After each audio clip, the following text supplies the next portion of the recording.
Office at Fort Bliss, Texas. Captain Reed is recently deployed from Fort Bliss to Saudi Arabia with the 11th Air Defense Brigade. He has recently returned to duty at Fort Bliss.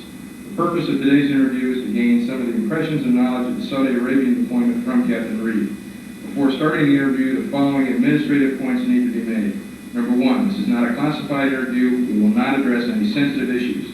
Two, the interview is being conducted by Dr. Britt McCauley, Command Historian, U.S. Army Air Defense Artillery School, Major Christopher Clark, Executive Officer, 1st of the 6th ADA and 5 X-Ray. The camera person is 2nd Lieutenant Victoria Foster, 1st of the 6th Air Defense. The date is 16 November 1990, time now 13:12 local. Interview will break every 20 minutes for administrative purposes. The questions have been provided in advance to Captain Reed. Questions are broken down into 3 parts. Part 1 concerns itself with pre-deployment to Saudi Arabia. Part 2 is deployment arrival in Saudi Arabia, and Part 3 concerns itself with conditions in the theater of operations. Our first question today for Captain Reed is how and when were you notified that you were being deployed to Saudi Arabia? Well, sir, leading up to the notification and actually the onset of the invasion, the 2nd of August, the Post Chief of Staff was going to take his PT test, and he had asked the Inspector General's office to accompany him. So early in the morning of the 2nd of August, we arrived in front of Building 2, and as Colonel Smith got there, got out of his Jeep and said, did you hear what just happened on the radio? And of course, I listened to some music on the way in, so I had not heard. And he mentioned that an incident had just occurred where Iraq had invaded Kuwait that morning. And to me, that didn't mean a lot at the time. Little did I know what it really meant in the long run. So we went on and finished up our PT test and found out during the run that actually some post units did have some participation in some contingency missions that might be involved with this action.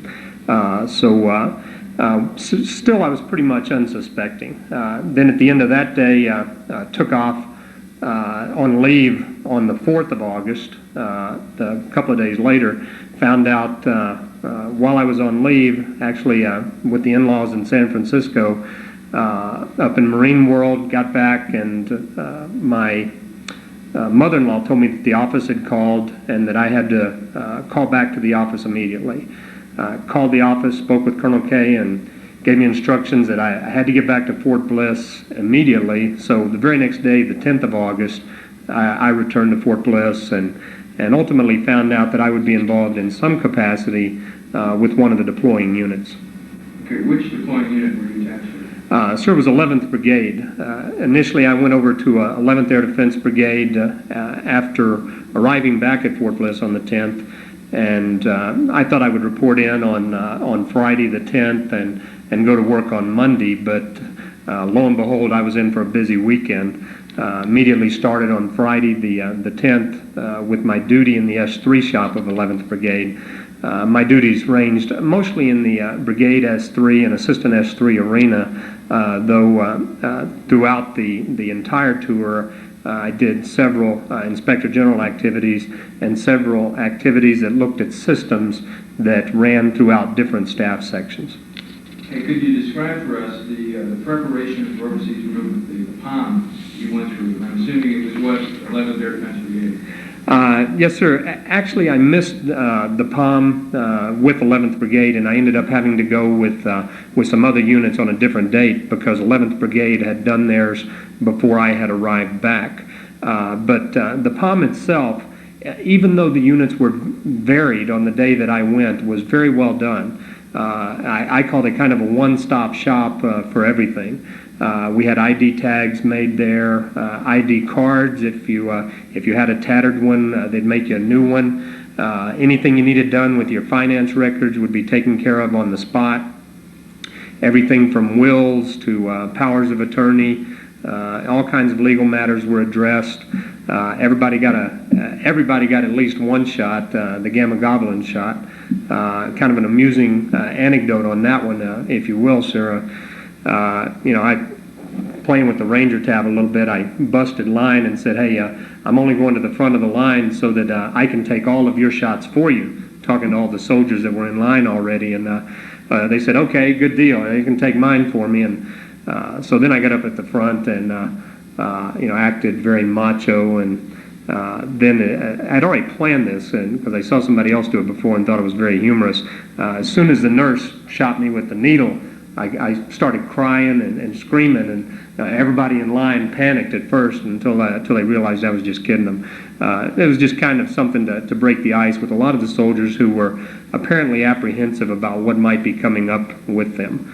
Another incident that was kind of neat at the Palm was when I went to the finance desk. All of these clerks are from some unit in 1st Support Battalion, and almost all of them have no immediate contingency mission which would cause them to deploy.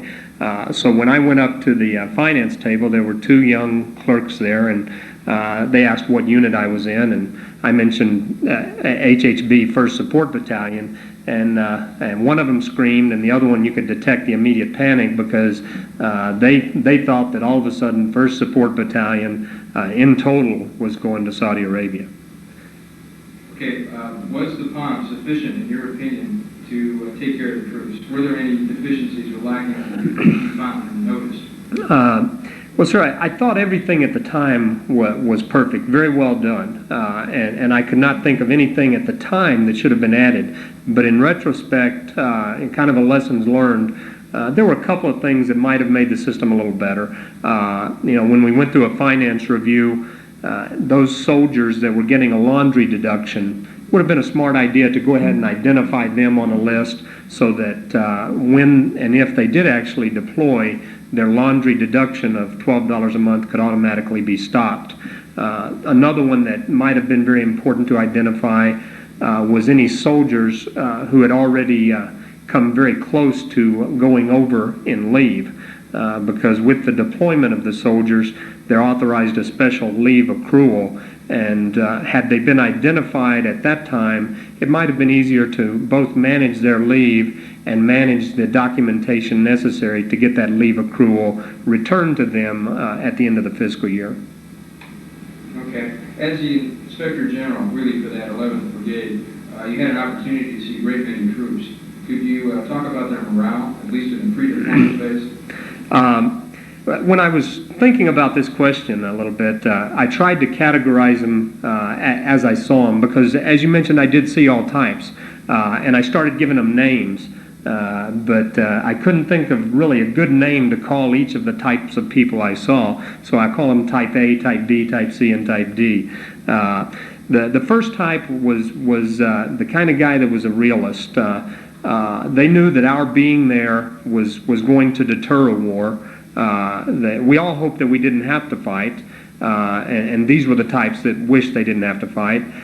They wished they could be home with their family, but they realized that they had a job to do, took a very professional approach, and they were there to do the job until the time came to go home, whenever that might be. The next type was a little bit different. It said, almost smacked of a little bit of immaturity. Said, hey, we're ready to do it. We want to go up there and wipe out all Iraqi forces. Of course, terms they used were a little more descriptive. And they said that we want to go up there, do something real quick, and get it over with. The third type, Type C, was the kind that said, boy, am I glad to be here.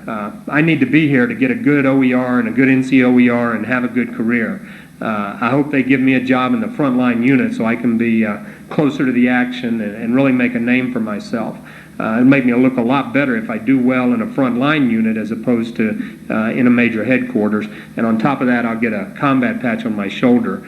But what I was really glad to see is that this Type C person was a very small minority. And I could only think of maybe a couple of examples of this kind of person I saw while I was there. And then there was the Type D person, the last type that I'll categorize, the kind that said, I'm here, I don't want to be here, I never wanted to be here, and I wish I were at home, and surely I can find some way to get out of being here, and I just hope I can do it legally. But across the board, most of the soldiers there were the Type A's, the kind that were there, didn't want to have a war, all hoped they could prevent it, but were going to do their job for as long as they had to. Okay.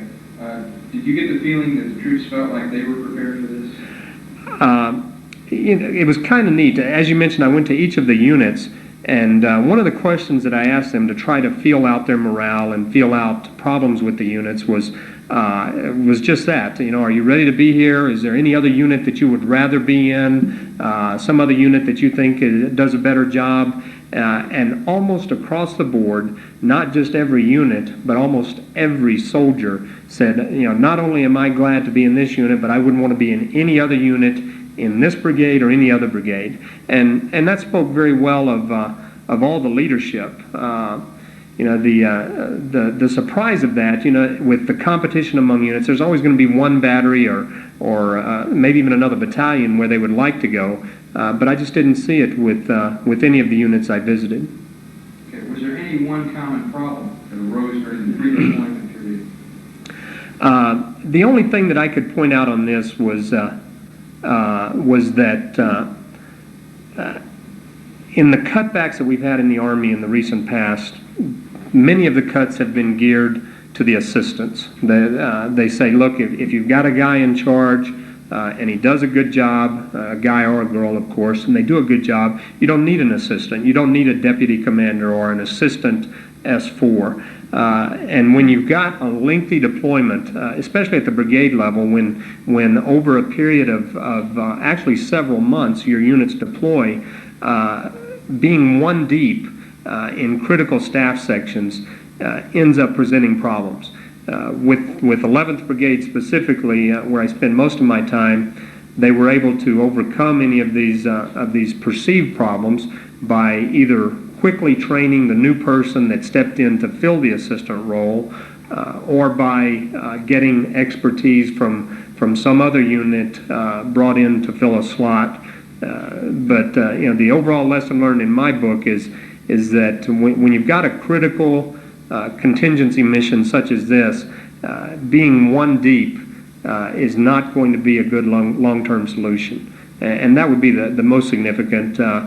Some of the other problems that came up revolved around deployment and which types of units we're deploying. And short of getting into a classified arena, the key lesson there is that it's important to send warfighters, but you've got to have the right kind of support for those warfighters to ensure that they can sustain themselves until the follow-on units arrive.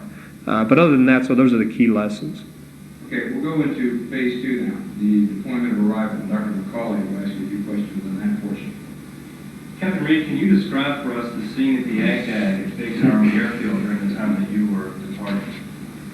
Well, as I mentioned, for about 2 weeks prior to this, ever since the 10th of August, I had been working in the Brigade S3 shop, and kind of unawares, the airlift had dried up for about 10 days or almost a week prior to the deployment of the units on the 26th of August.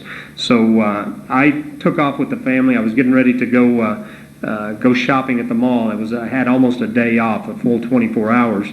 But before leaving, I called into the office to check in, and they said, hey, not only are there airplanes due in, the first one will be flying out in about an hour, and that's the one you're supposed to be on. So I said, hey, I can be there. I'm on my way. Why didn't somebody call me? But actually, they'd already moved me to a later flight that night anyway.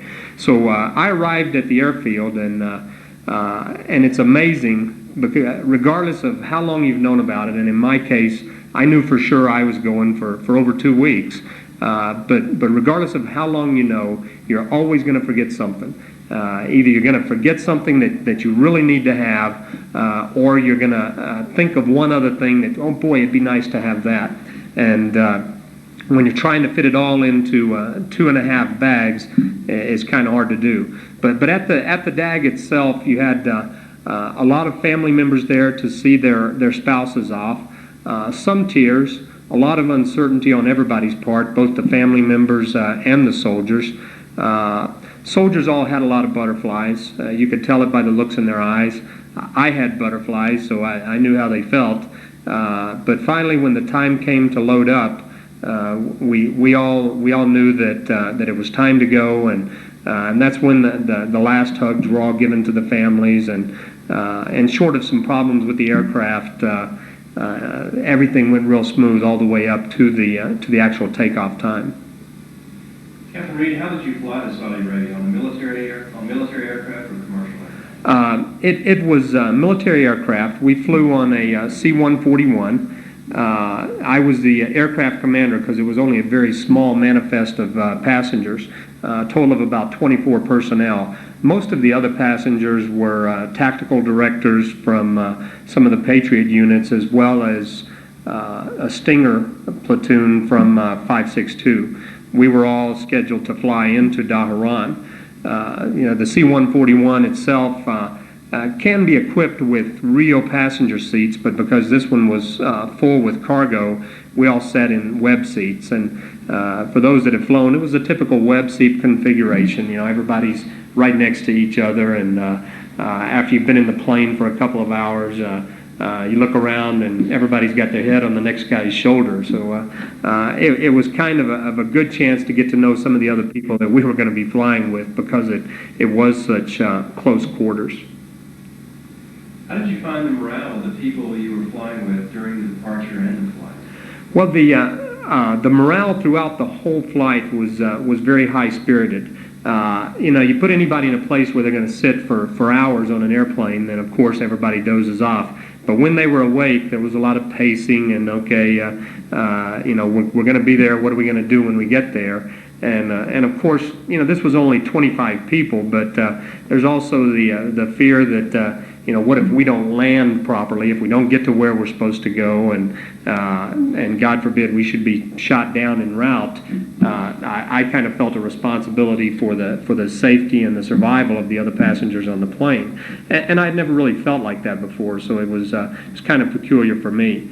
The flight left here, went to Newfoundland, then from there to Frankfurt, and throughout the whole leg of the flight, the support that everybody was giving the soldiers and the importance of this internationally was obvious. We landed in Newfoundland, and while we were there eating breakfast, a news crew came in and filmed us. Soldiers deploying to Saudi Arabia. The soldiers all hammed it up a little bit. A lot of NCOs making sure that the soldiers had water, making sure that they all took the pills to prepare them for landing there. They had I can't remember the name of the pill, but they all had to take a little medication to prepare them, to be ready for nerve agent should it occur. And the meals were nice. Everything was paid for. Butterflies again, and up until the time we actually landed, nobody knew whether we were going to be landing in a secure place or not. We all knew that it was secure when we left, and we knew from our descriptions pretty much how it was set up. But in such a dynamic situation, no one knew whether or not we would need to don the masks as soon as we got off, or whether or not we'd go eat dinner as soon as we got off. Let's go ahead and cut at this point. Take a little break, and then we'll start up again.